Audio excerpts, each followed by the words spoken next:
तो यहाँ पर लेकर आ गए हैं आपके लिए अर्धवार्षिक परीक्षा का वायरल पेपर आपके सामने यहाँ पर लेकर आ गए हैं, और यहाँ पर सेम टू सेम आपका यही मॉडल पेपर मिलने वाला है।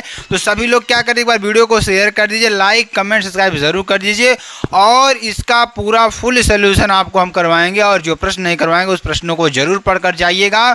100% गारंटी है कि आपको यहाँ से जरूर प्रश्न मिलने वाले हैं। यहाँ से पूर्णांक आपको 70 नंबर का मिलेगा, ठीक है ना। समय 3 घंटे 15 मिनट आपको दिया जाएगा, जो कि आपके लिए बेहद इंपॉर्टेंट और बहुत ही महत्वपूर्ण है।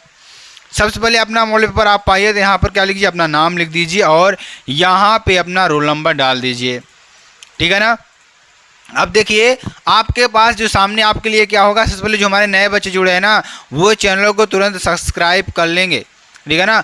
और यहाँ पर विज्ञान का पूरा अर्धवार्षिक परीक्षा का कक्षा 10 का पूरा मॉडल पेपर यहाँ पर सॉल्व करने वाले हैं। तो आप सभी लोग अच्छी तरीके से हमारे साथ जुड़े रहिए और अच्छी तरीके से इसको सॉल्व करेंगे हम।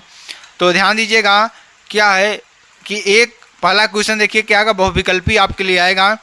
तो आप सभी लोग बताएंगे कि एक अवतल लेंस की फोकस दूरी है, मान लीजिए इसमें कुछ फोकस दूरी देखिए आप, जो डायोप्टर होता है, जो पावर होती है डायोप्टर में होती है, तो F अपान क्या होती है, 100 होती है। इसको सेंटीमीटर में कहते हैं, ध्यान दीजिएगा। तो अगर फोकस दूरी आपकी कितनी है, 50 है, तो फोकस दूरी आप यहाँ पर रखेंगे मान, तो आपका डायोप्टर में आंसर आ जाए। क्योंकि इसमें आपको दिया नहीं है, तो यहाँ पर हम कुछ भी रख सकते हैं, 20, ठीक है ना। तो 20 रख देंगे, जो कि आपके लिए बेहद इंपॉर्टेंट है। तो आप 20 फोकस दूरी है, जिसको सॉल्व कर लीजिएगा, ठीक है ना।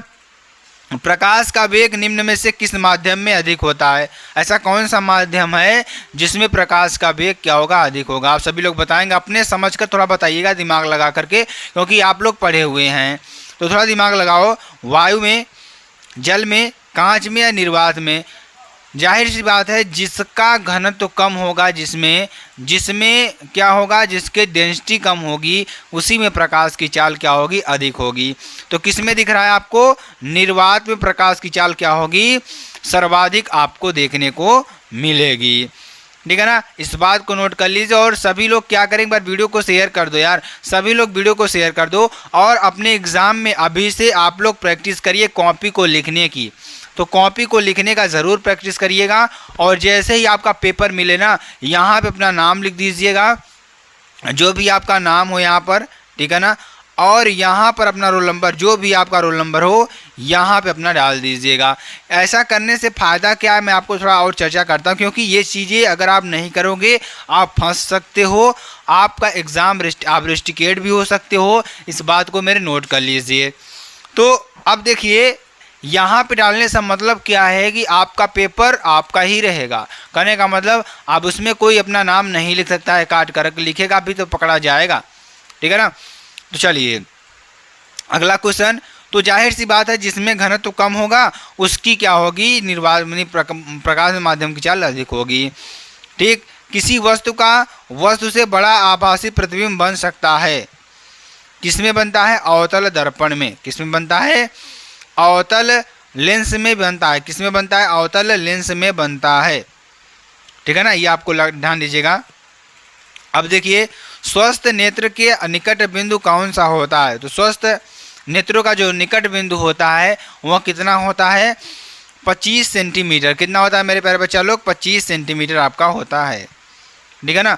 मनुष्य के स्वास्थ्य नेत्र में प्रतिबिंब बनता है, तो अगर मनुष्य क्या है, स्वस्थ है, तो उसका प्रतिबिंब कहाँ बनेगा, रेटिना पर बनेगा। कहाँ बनेगा, रेटिना पर बनेगा। और रेटिना पर जो प्रतिबिंब बनता है वो सबसे अच्छा प्रतिबिंब आपको माना जाता है, ठीक है ना। तो इस बात को नोट कर लीजिए, और चुपके से क्या कर लीजिएगा, इस मॉडल पेपर को पढ़ लीजिएगा, क्योंकि आप एग्जाम में यही आने वाला है, ठीक है ना। शुद्ध जल का पीएच मान कितना होता है, सभी लोग जानते हो, शुद्ध जल का पीएच मान कितना होता है, 7 होता है। कितना होता है, 7 होता है। इसको भी लिख लीजिए अच्छी तरीके से। उसके बाद लेड नाइट्रेट का जो सूत्र होता है कितना होता है, सभी लोग मेरे प्यारे बच्चों लोग कमेंट करेंगे कि लेड नाइट्रेट का सूत्र क्या होता है, PbNO3 का होल ट्वाइस। क्या होता है, PbNO3 का होल ट्वाइस होता है, ठीक है ना।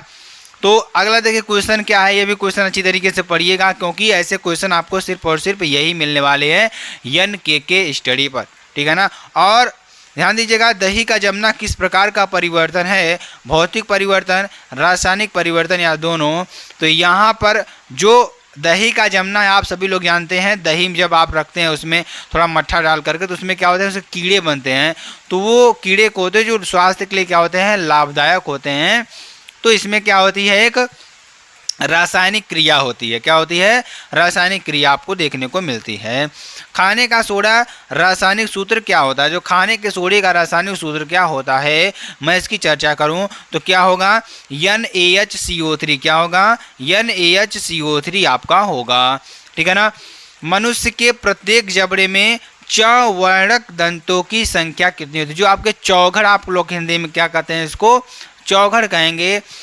तो उसके चौवर्णक दंतों की संख्या कितनी होगी, 6 होती है। कितनी होती है, 6 होती है।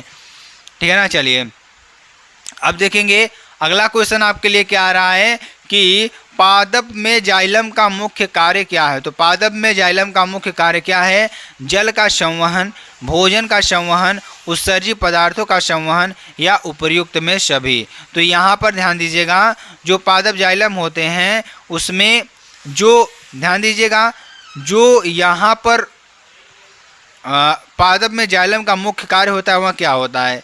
ठीक है ना। तो ये आपको बताना है, जो कि बेहद इंपॉर्टेंट है, बहुत ही महत्वपूर्ण है। मनुष्य में हृदय कोष्ठों की संख्या कितनी होती है, जो हृदय कोष्ठों की संख्या होती है कितनी होती है, अगर यहाँ पर देखा जाए, इसका भी आंसर आपको देना है। और मास्टर ग्रंथि कौन सी होती है, इसका भी आंसर आपको देना है। और हीमोग्लोबिन महत्वपूर्ण भूमिका निभाता है किसमें, श्वसन में। ठीक है ना।